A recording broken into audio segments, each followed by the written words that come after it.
Let's bring in Georgia Governor Brian Kemp, a man whose job Abrams wants. Why do you think she snubbed him? Welcome. Well, either she wrote his speech for him, she knows what he's going to say, or either she's realizing Georgians aren't buying what he's selling and she's trying to avoid him because of his faltering poll numbers here in the state of Georgia and across the country. President Biden seemed to explain it this morning when he began his travels by saying this, Governor. Listen. I spoke with Stacey this morning. We have a great relationship. We got our scheduling mixed up. I've talked with her at length this morning. We're all on the same page, and everything's fine. She helped deliver him the state of Georgia. I mean, you look at him sinking in the polls, and now Stacey Abrams won't even show up for him. What does this mean for your chances?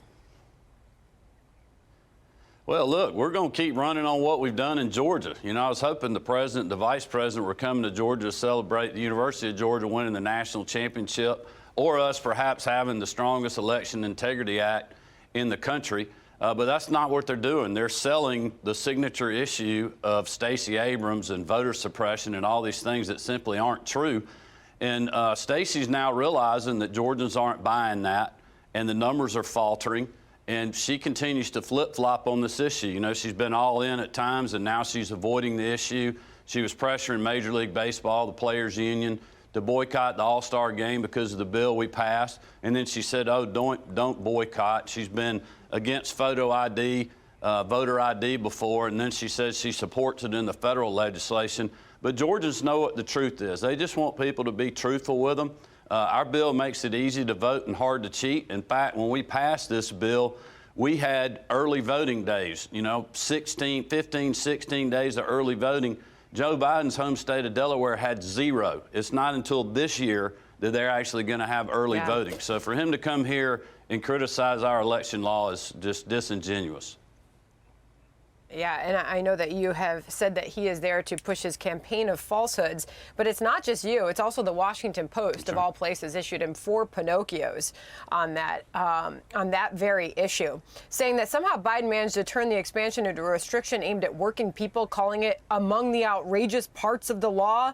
There's no evidence that that is the case, that it ends voting hours early. The president earns 4 Pinocchios.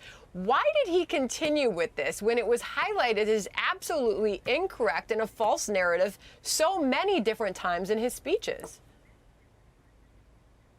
Well, I think one thing is Democrats never read the final version of the bill that does exactly what I said. It makes us to have secure, accessible, fair elections in Georgia, easy to vote and hard to cheat. They push these narratives out there and these talking points based on polling of how well voter suppression polled, you know, 3 and 4 years ago. And you can look back, that's when Stacey Abrams started saying it doesn't matter to them that that's not true. They just peddle it like it is, and they've convinced the president to do this because it's good politics.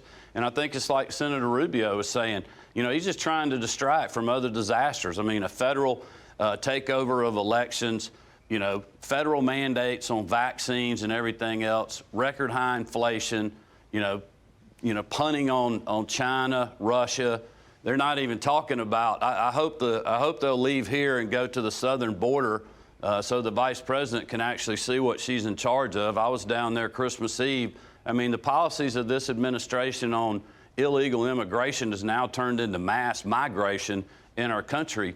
And, you know, we're going to continue to push back against that in Georgia. And I've told people the truth. I'm going to continue to do that. And the other side doesn't want to answer questions about our elections law.